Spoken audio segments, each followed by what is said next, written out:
much for giving me the opportunity to pick your brain, as we say, to analyze what's inside your brain. Could you please introduce yourself to us, for our audience, who you are, what you do, what your work is? First, I want to say also thank you because you invite me here. And when you told me about the brain, how to analyze my brain was a little scary because I'm like in a surgery room. Of course, I'm a musician. I'm 48 years old. I have like 40 years in Byzantine music practice since I started to learn and to practice Byzantine music. Also, I have a PhD in music, in theory. My field now is oriental music, oriental theories. So I work on, I have comparative studies about Persian, Arabic, Turkish, Byzantine, Romanian, and this kind of stuff in music.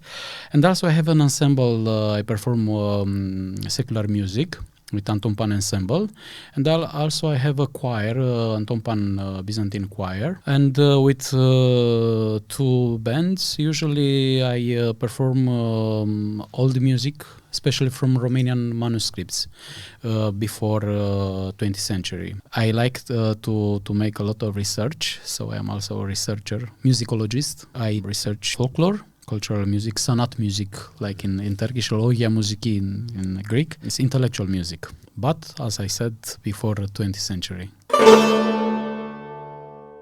So, well, that brings us to the first question, actually. You talked about the manuscripts and the music of Romania from before the 20th century. So myself, like many Romanians, in fact, my idea of traditional Romanian music was Nineta Popa, muzica populară.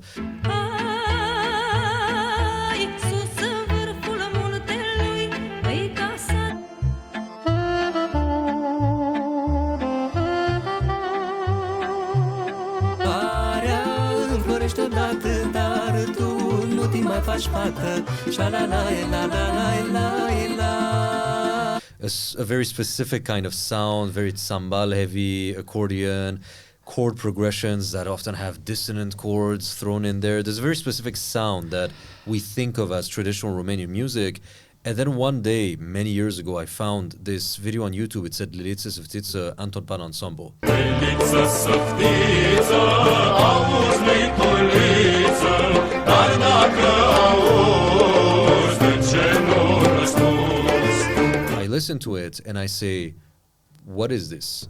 Now, it was familiar to me because I'm Iranian and I did a lot of Greek weddings when I was a wedding photographer. But it did not strike me at all as something that I would imagine would be Romanian music. So what's going on? Why is this kind of music? Why does it sound so different from what we usually think of as traditional Romanian music? When you want to understand Romanian music, you have to understand his history. The beginning of the 19th century, all the politics groups tried to take Romania to the Occident. And they tried to erase all the oriental elements of culture, local cultures. This is the reason. But in fact, Romanian culture, like all the Balkanic cultures, is oriental. So the music also is oriental. In fact, we don't have the idea of the national music or the national culture till the middle of the 19th century, when a group of boyars educated in West, they came and they tried to impose this occidental wave in Romanian culture. It was hard, but they succeeded till the end. They transformed all the music, all the culture of Romanian principalities in that period, and they transformed it in something new. At the beginning of the 20th century, all the ethnomusicologists, they tried to impose some directions. They tried to impose how to sound the music. They tried to clean, for example, one Byzantinologist, musicologist, Ide Petrescu, at the first part of the 20th century, claimed all the Byzantine music was diatonic.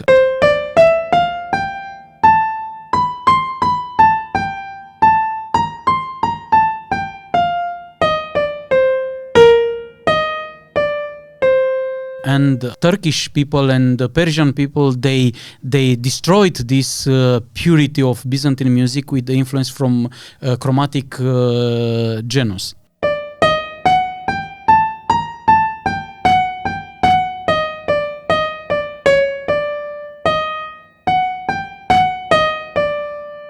Which is a very big mistake and very big lie, because you don't have to go more than antiquity to see Aristoxenus, to see Hijaz is in the chromatic. exactly, Hijaz is the Hijaz is there. Exactly, Hijaz is the beginning.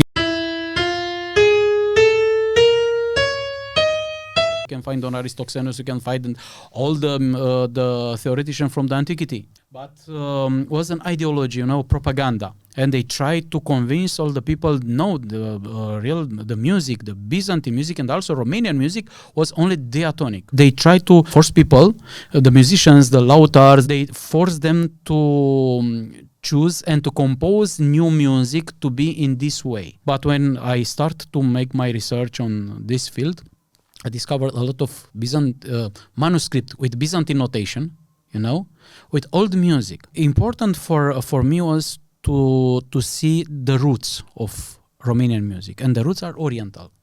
This is the reason at the beginning of the 20th century you can find a lot of ethnomusicologists who wrote in their books. For example, Tiberiu Alexandru, he wrote it. At the beginning of the 20th century, the old lautars, they still use Turkish names for the violin strings when they talk each other for tuning. So they use Neva, they use Dugyah, they use Husseini, for the strings. So which is the reality about the Romanian music? We saw something similar happen in Greece. In Greece, I think the difference is that the Westernization, it's still mostly, there's of course they brought chords. For the most part, the folk traditions of Greece, for the most part, they seem to be more contiguous with how they were before Westernization. In Romania, it seems that the folk music itself was really transformed completely. Or was it? Not exactly. Why? Because you have on the internet what you can see on the TV. This is the problem. On Hora TV. Not Hora TV. This is Taraf and their favorite, and in the reality, if you listen Romanian music from the villages, you can find the Orient. If you go in Turkey, in Iran, in Greece also, the musical language used in the intellectual music is the same with the language used in the folklore music. When you talk about Rast Makam, you can find very fine composition by Reshit Rei, and also you go in the village, you can find the Longa in Makam Rast. You go in Romanian villages, you can find very clean Ushak or Rast Makam, but when you go in intellectual area, you can find Do major, which is very different world, We don't have a continuity, a link between folklore and the intellectual music. And this is the reason of this separation between the intellectual people and the common people here, because we don't have same language. If we go to the villages, we still see that it survives still, in the same way that I said, if you go to some island, you don't just listen to the cities, but you go to some island in Greece, they're still singing Usak. And they don't know. They'll tell you, I'm singing minor. Yes. But then you analyze digitally the vocal. It's Usak. It's Usak, perfectly. It's the same here. There are still people in the villages? Yes, but they don't know what they play. They just play. They try to... It's the cultural memory. It's the tradition. Exactly. If you listen some traditional, you can find a lot of similitude with the Balkans. But that kind of music, you will not find it on TV. And I made a test with some students, and I put a recording with Tambur Jamil Bey. His famous Nicris Longa, Yes.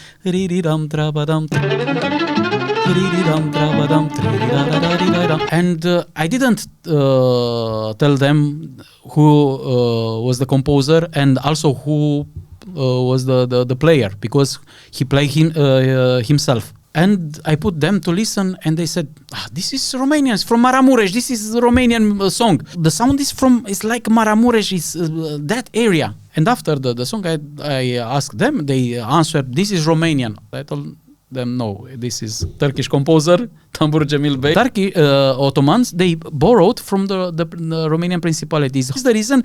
If you listen a lot of longas, you can feel the Romanian similarities, you know. So it's Romanian, it's Turkish. I think we have the same background. This is the reality. This is important. This is the really interesting stuff, because we talk about, of course, that the music in these parts of the world in the Balkan had a lot of connections with Turkish music, but it does not mean that those came with the Turks necessarily, or that it's only the Turks that, like, it doesn't mean that Romania was orientalized necessarily. A point that I made is that if you look at Hijaz, for example, Greeks will say, well, we have it because the Turks brought it. I'm like, just look at that. Look at the chromatic genus. Of course, when we talk about the Oriental music, it's not like we were Orientalized by the Turkish, because Byzantine music is before the Turkish. These musical structures were also active before the Ottoman period too in Anatolia, because in ancient Greece theory, we can very detailedly identify the intervals or the sounds that are still being used in Turkish music performance. All the instruments, tuning systems, and the sound material gives us a resemblance about the ancient Greece theory and practice, musical practice, of course, with the future. When the Turks and the Islamic thought had arrived in Anatolia, there were this music being performed in Anatolia, makam-based music. We have many kinds of Romanian faces, Romanian cultural and musical faces, because we have a faces where we want to prove we are Western culture. Another face we are like a gypsy culture. Another face, no, we are very pure folklore, and we have here another face which is Oriental. My opinion is what we lost from this Oriental music, we lost Uzul's part, the rhythmical. We lost this part of rhythmical background. For example, this year I met some students who perform usually in folklore ensembles. Talk about the hora. Because all the time, hora is ram, tung, tung, tung, tung, tung, 1, 2, 3, 1, and ram, pam, pam, pam, pam. And they said, okay, we wrote it in 3, but in fact, when we perform, it's different, and we cannot understand how. Tika ta tika tika ta tika tika ta tika ram pa pam ram pa pam ram pa pam 1 2 3 1 2 1 2 3 1 2 is 5 5. It's 10 in fact. You know, it's not 3. It's in fact in 10. Aksak means structures that have irregular time signatures such as 7/8, 9/8, etc. Instead of having these neat numbers like 2 or 3 or 4 within a certain measure, you can have 14, 15, 9, etc. And these are very alien to the sort of common Western European ear, certainly Western classical musicians, certainly not something that we find that often comparatively to Anatolian or Balkanic music. Aksak rhythm in Romanian musicology, they said this is not local, this is Oriental influences. They didn't accept it, but they tried to perform, to write. They don't know how to write the right scores. This is because they don't accept the reality, and they wrote hora, ram pam pam tum pam pam ram pam pam pam pam, hora unirii, for example, yeah? Ra ra ram is ram ta tika rim ta ta tem ram pam pam ram ti rim pam. And if you look at ram tam pam pam, which is 5, rim pam pam pam pam, you know. And also Rustem was it 1 tum tim tim ram tam tam tam tam ram pam pam pam pam ram tim tim tim tim ram pam pam. And they say 5 with 5 longer. Ram pam pam pam pam, ram pam pam pam pam, and they don't know how to explain. And all the time for the instrument, it's very hard to understand when they have to stop it and when they have to start, you know. And I explain, it's easy, it's 11. Wow, it's not possible, we don't have 11. You have it.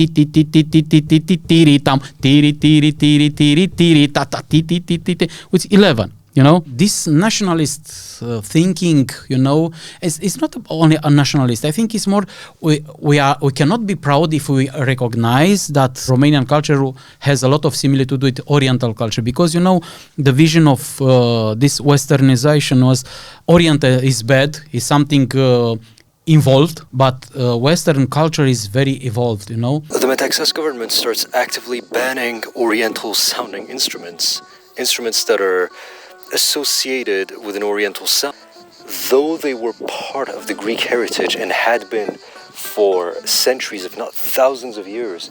At this point, they were too heavily associated with the Turks and with the Orient, therefore they had to go. Very wrong way to understand the culture, you know, because you have two views of the same idea of the art, the big art, you know, and you have to understand both of them if you want to try to be correct.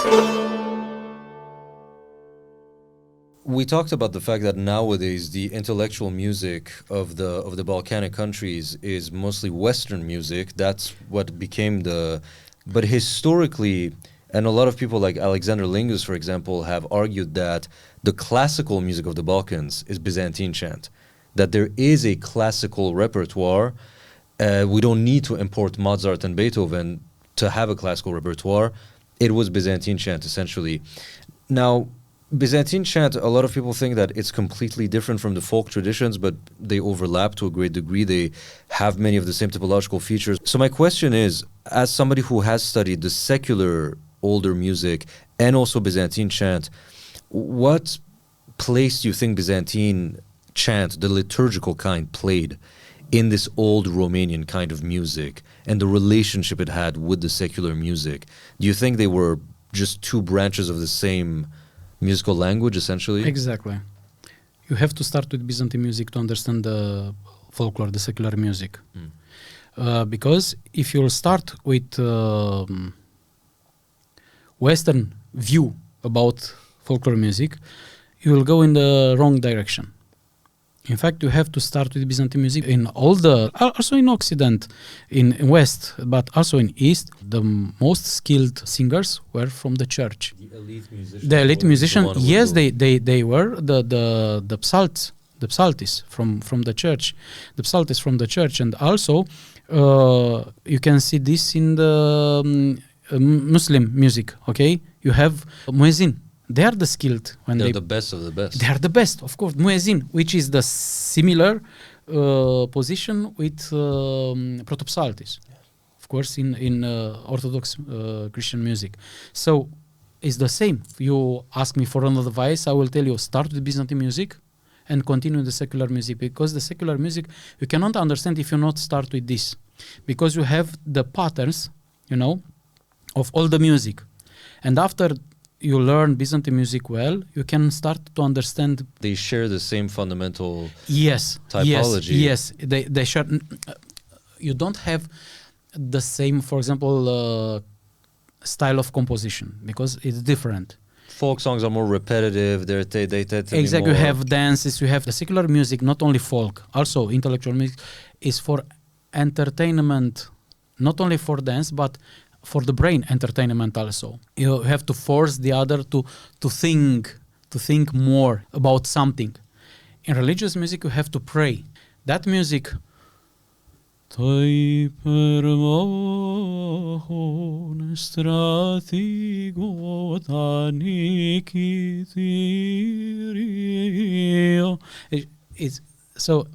It's different. You have one kind of style to compose, which push you in the pray position, you know, to go inside in the inner space of you. Also, when you have Ilahi or Ey Allahim Benizet.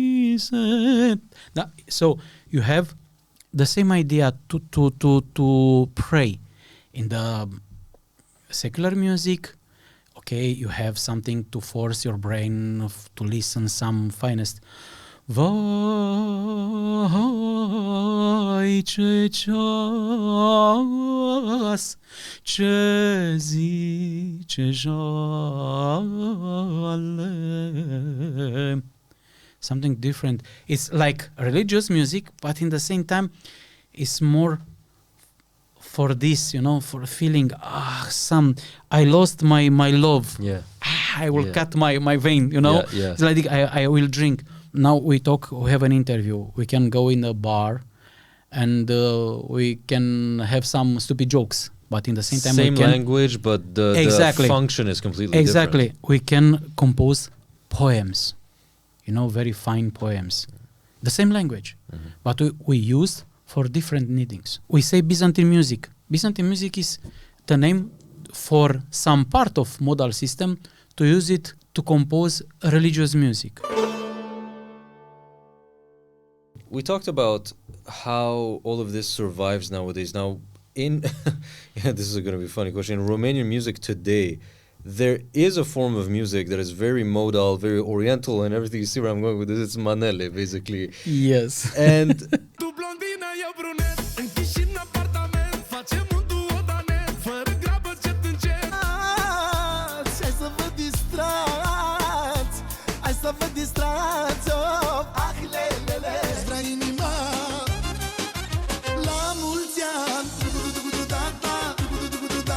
it's you have Chalga in Bulgaria with Aziz.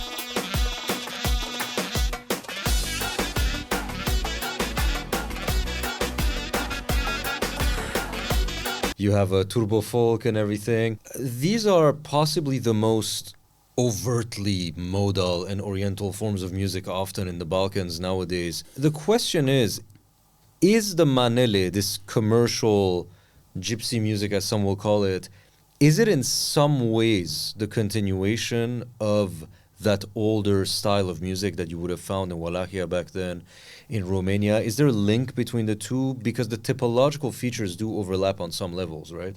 If we consider the musical language used to compose, yes, it's oriental, and of course it's evident kind of music in oriental style, more than folklore.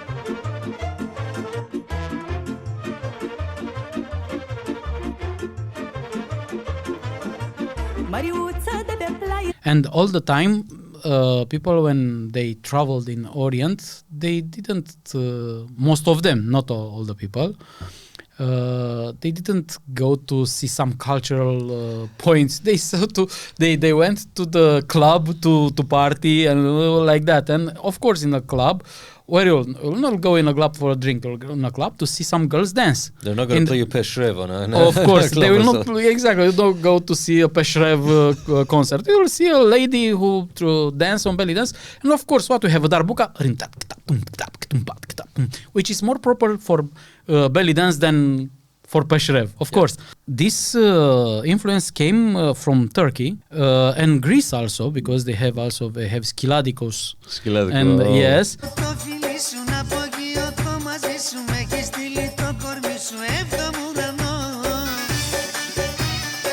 And this kind of music travel through Bulgaria and Serbia in Romania. For example, in Romania appear influenced by Serbian music. In the 18th period of the previous century was a guy in Romania, Dan Armeanca.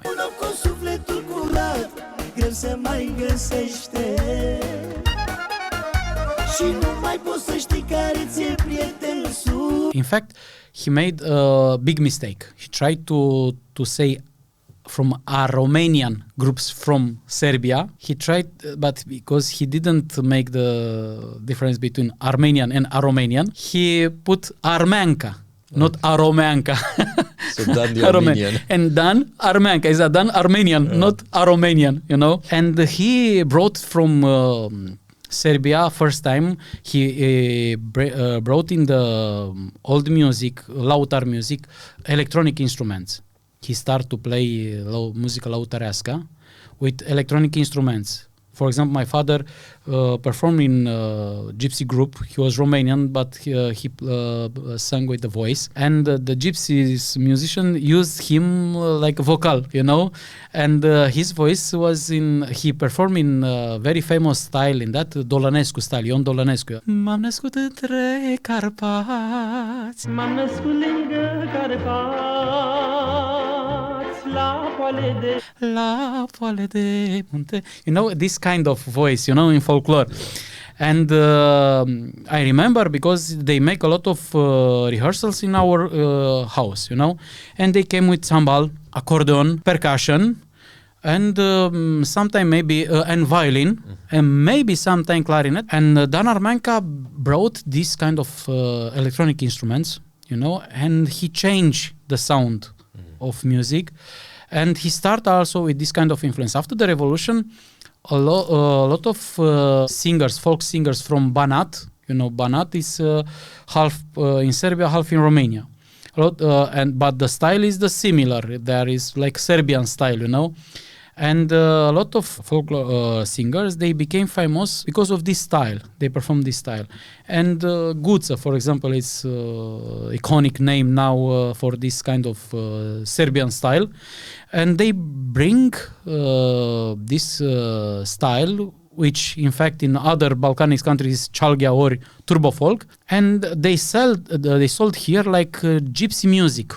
But in that period, I remember, I think 95 or maybe 96, was a guy, I don't know, philolog or something like that, famous for his TV shows about the rightness of Romanian language. Cuplu princial în loc de desigur, cuplu princiar. Acum citiți, Charles l-a vizitat des. George Pruteanu, who invites some guys in his show and try to make them, you know, to feel bad about this kind of music. And he said, this music, what you perform is Manele. And the guys said, good idea. Dar mă iubesc fanii mei, șai-lai-lai-lai-lai-lai. Ne interesează banul, șai-lai-lai-lai-lai-lai. Nu părerea lui Domn Pruteanu, șai-lai-lai-lai. And they changed the name, and they put the name for this new style. They put an old name, Manele. What is Manele? Manele, the name in Romania, we have it from part of the 19th century. The name we can find in documents, but we don't have some compositions. A lot of boyars educated in the West, they came and they were like ironical, you know, with oriental culture. They said the church singers and also lautars, they played a lot of manele, pestrefuri, and taksim. You know, taxims, we know what is instrumental improvisation. Peșrevs, we know what is ouverture. For Manele was what means Manele. In fact, Manele, they gave the name Manele for gazelle. You know? Really? Gazelle. You know, for caside. You know caside. Specifically for caside. They use term of Manele for caside, which is improvising with the voice. And why appeared this name? As we talk about this in our previous meeting, the name came from Constantinople and has two roots. One root, the oldest one, is the Turkic name Mani, which means mani, maneler, means in Romanian language zicători, zicătură, which means saying, you know. And was improvisation when young people met at the table like us with the parents. They didn't, they weren't able to stay to touch, you know, but they can talk.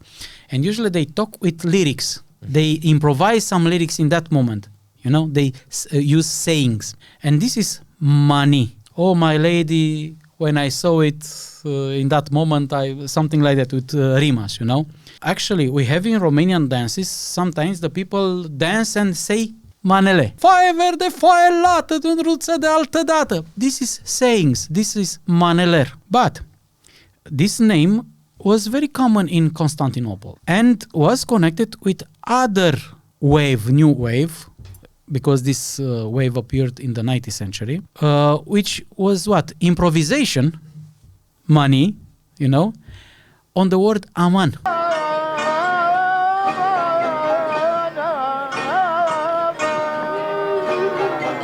In some songs, not a specific one, all the songs like Tiftateli, most of them, where you can have a improvisation moment. And they use aman. These kind of moments, it's a moment a proper moment in a song, they use aman. And the name for this moment was amanes. Amanes from aman. In Romania, this amanes, manes, mane. Mane in Romania. This is the travel map of the word. And they use it for that moment. For example, if you listen Glicheria, Glicheria with Aretichetime. And I don't remember now the song, but was something... I think was tira papa rira ra tira ra ra ra ra ram tira ta tiri ra ra ra ra sala sala mendi sala. In one moment, Glicheria, when they started tiri ra ra ram tam tam tim tam ram pam tam tiri ram, and Glicheria tell to Aretichetime pes mane. What means? Say mane. Exactly, say mane.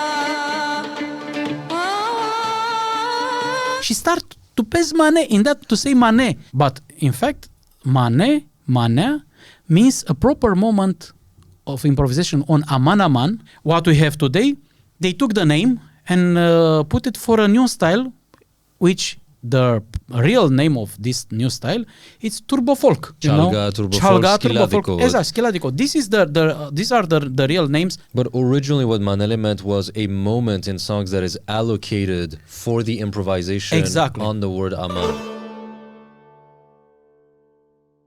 We don't have to talk about the Romanian music till the implementation of the idea of national music, because the pioneers of this direction, one of them, the most important, is Anton Pann. And he's very genuine when he explained at the beginning, 25 years ago, when we started to do this, we didn't know how to do it. We just choose some melodies who were liked by the people, and we say, this is national music, this is Romanian music. But the composer, for example, was Turkish or Greek. They didn't care about the Romanian people like this. Since now, this music is Romanian. Was like that. This is the reason George Enescu, for example, there are some interviews in 2 books published in 2 volumes. One journalist asked him about the Romanian music, and Enescu was very upset on this. There is not Romanian music. Romanian music is composed from other kind of music, from Hungarian, Turkish, Greek. It's not like that, but he discovered this, and the journalist asked him, wow, it's not possible. And he played a song and asked the journalist, what kind of music is this? What kind of song is this? This is Turkish. No, this is Romanian. It's not possible. Yes. He performed another song, famous. This is Romanian. No, this is Greek. Play another one. What is this? This is Turkish. No, this is Romanian. And he proved, in fact, you cannot have the possibility to talk about national music, because it's a stupidity. My vision about this is we can talk about the oriental music. This is the reason, for example, I don't agree with Turkish classical music term, or we talk about Iranian music. Okay, it's something local. But in fact, we have all of us. This is the reason when you listen Lelița Săftiță was something very familiar for you. Why? Because we are from the same area of oriental music. We have the same language, musical language. So in my research, I found that from Balkans to India till Morocco, we have the same musical language. This is what Ross Daly refers to as the modal region. When people formulate evidently ignorant statements like Serbian music sounds kind of Arabic or Greek music sounds kind of Arabic,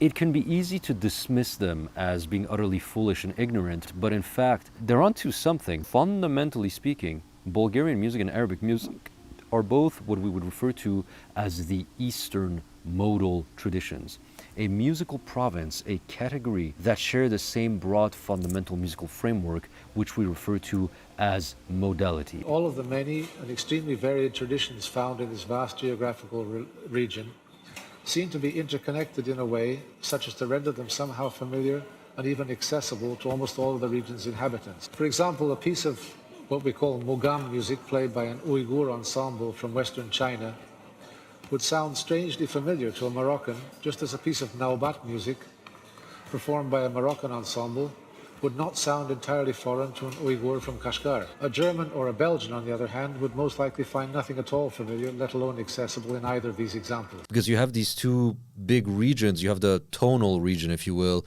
more to the west, but then you have the modal region. You know, when I was first time in Morocco and we performed there, after the concert, some Moroccans people came and very nice, because you are from the heart of the music. You are from the birth play of this kind of music. And I was like, what? We came here because we thought we come in the Orient, you know, in the heart of the music. And they say, no, you are from the heart of the music, of this kind of Oriental music. What you are saying is that, at least when it comes to southern Romanian music, you can talk about the north more if you will, but at least when it comes to the more Balkanic-leaning ones, this was very much part of the same tradition as India, the Middle East, North Africa, and everything. Yes, because my aim was to find the similitudes, not the differences, you know?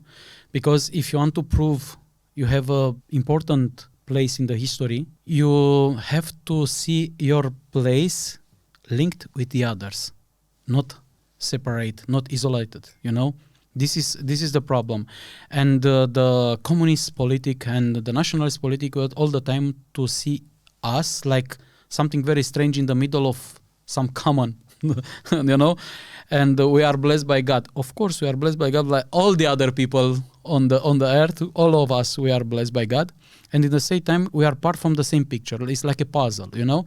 You have a puzzle, but if you take one little or a small piece outside, you have an empty place. So that puzzle will not be complete without that small piece.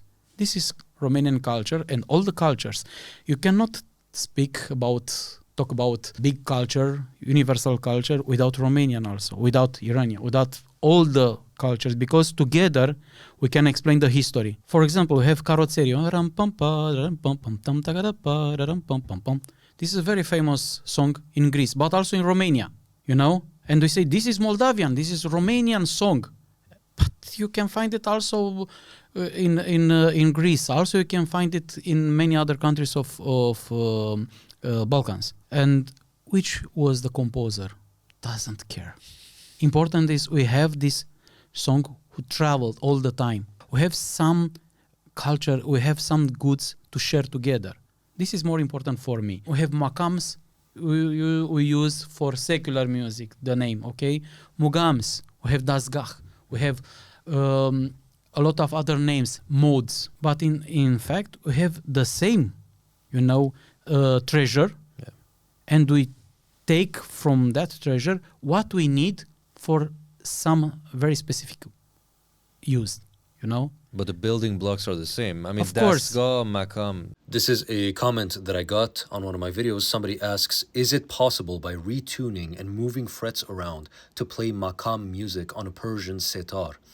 You see, what he's asking is, makam is the name of the musical system of Turkish and Arabic music, among many others. Whereas Iranian music uses dastgah music. The name of the Iranian music system is dastgah.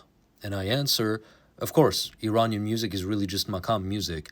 The dastgah nomenclature is mostly different terminology, but fundamentally, it's just the exact same maqam music. Most of the modes are the same.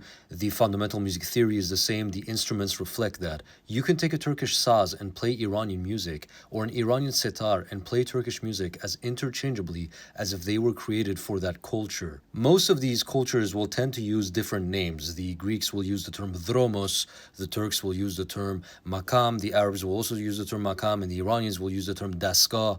Dromos, maqam, dastgah, it's all the same. Different names for what is fundamentally the same musical tradition.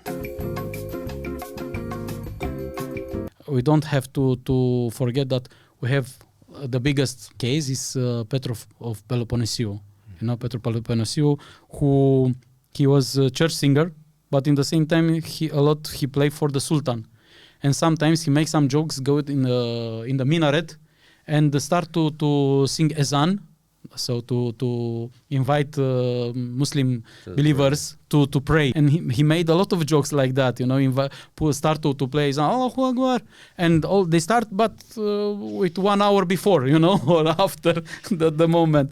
And but what's fascinating, he was to know both of music. And that was systems. Absalt, right? Yes, that was Absalt, and that's the interesting thing where I joke. It's a bit of a generalization. I say that as a joke, but half joke. Sometimes I say that the important difference between Byzantine chant and muezzins is where you place the voice. Byzantine cantors, they tend to be more chest-wise. They tend to be more head. Of course, there's more differences than that, but I feel like fundamentally we talked about the fact that the typology is the same. The vocal styles, I mean, they're very similar. I think it's very easy for one to transfer to the other, probably. Yes, because if you ask me, in my opinion, the Turkish classic singers and also muezzins are more traditional in Byzantine music now, vocal type, than Greeks in this moment. Because if you listen, for example, Ahmed Shahin, he's also muezzin, the blonde guy from Bezmara, and listen him.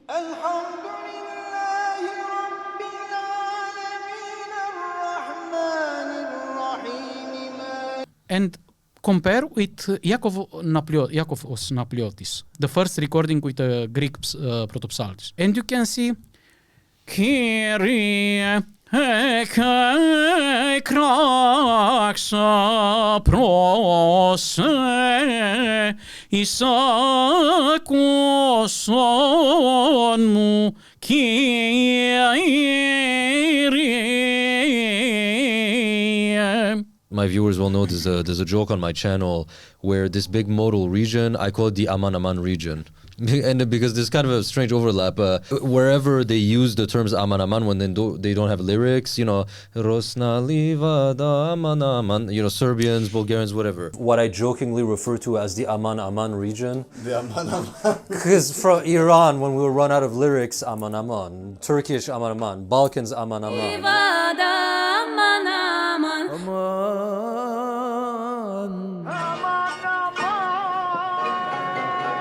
We change in Romania because we used in old songs. You can find sometimes to search a lot to go to dig for this. In Romania also they use aman sometimes. Aman lele amazik, you know. They use, but it's like off we have in Romania. This is aman is like off vai. Also in Turkish word we have vai. We have it also in Romania, vai. But it's Romanian word. In Iran also vai. We have it. We share those. And we used in all times this word also, but we changed because we have to clean all the foreigner. But in fact, they are not foreigner. And if you look, for example, in Romanian folklore, we have a lot. I exaggerated, but I think most of Romanian folklore is composed in maqam nicrease. Really? Yes. Maqam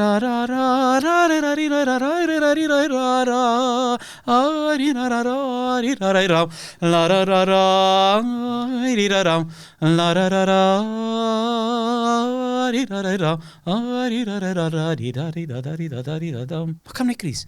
This is Romanian. You think, this is Romanian. Yes, but the mode is not Romanian. We Yeah. don't have Romanian modes, Turkish modes. We have oriental modes, you know. Of one shared family, basically. Of course, how we succeed to have it, it's very hard now to decide which work was composed here. If I have to take by procents, Nicris Macam is Romanian, is Vlah Macam, because we have a lot of folklore in this Macam. We used this Macam more than the others. This is the truth? I don't know. Well, who cares? Exactly. Who cares? Why I cannot be happy and to compose, to let the music, you know, to why I have to say, no, this is mine. Okay, I can say this car is mine because I bought it. But I cannot say this is car because it's mine, the patent, the model is mine because I bought it. No, it's not like that. And something that I've heard from Greeks, from Bulgarians, Serbs, Romanians, is always this sense of we're kind of Western and Eastern, like, and they'll say, you know, we're Europeans, Bulgarians, Serbs, they say that, but then they look at like Kurds and Arabs, everything, and like we kind of just at a social level, at a dance, you know what I mean? There's an affinity there.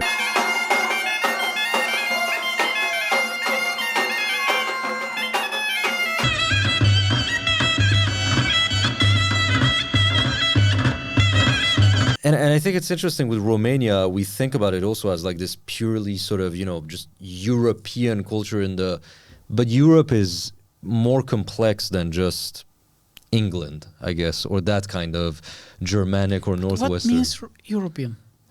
Geographical area? Culture? Europe usually tried to you know, end at the Carpathian. This region is bigger, you know, from Carpathian to Ural and to India, to Himalayan, is bigger. So we have a bigger space than the Western Europe to change, you know, to make some exchange between in Europe cultures. is not the only space. There is a space that starts from, like, musically Khorasan to Yash, you know, and there is a shared space there. It's not just Asia and Europe. Exactly. That's why I say there's the Aman space also. Exactly. A lot of people, you know, they will see this podcast and they say, oh, there's a Middle Eastern man and a European man. They're from two different worlds. And actually, musically speaking, we belong more to the same world than to two different worlds. Exactly. If you look deeper in the Western music also, in medieval period and before, you can find a lot of similitude with Orient also. All Western music was modal up until the Renaissance. Of course. Till in Barocco, till the 18th century, they used modal system. But if you listen, all the music is modal. Folk music in Western countries has quickly, unfortunately, perhaps adapted to the standard harmonic system of Western music. When you hear Greensleeves, which would have been sung in Tudor times, it has that wonderful modal feel.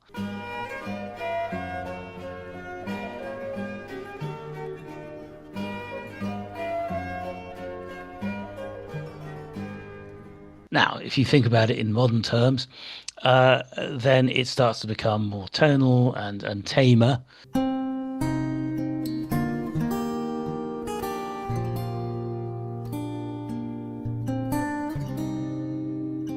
The reaction that a lot of people have upon hearing historically informed performances of medieval music is always, it sounds weirdly Oriental or Arabic, it sounds weirdly Eastern, and that's a wrong way of looking at it. It sounds modal. It has a modal approach to music. And it just so happens that today, the East still has modal music. But the idea that French music of the 12th century sounded Turkish is every bit as true as Turkish music sounded French back then. They both utilized a modal framework. Basically, the history of Western music is one where medieval European music began as a modal tradition that was very, very closely related to that of its Eastern neighbors in the Islamic world. In the Eastern Roman Empire, Greece, and etc., they were very much part of one musical continuum. We have two big families. Western musical languages, Oriental modal system. Yeah. But we have to put it together, not like dichotomical positions, antagonic position, but to put it together because they are one. My opinion. Yeah. Well, it's one that I agree with. Thank you very much, Constantin. Thank you too also for the invitation and for the possibility to change ideas. Yeah.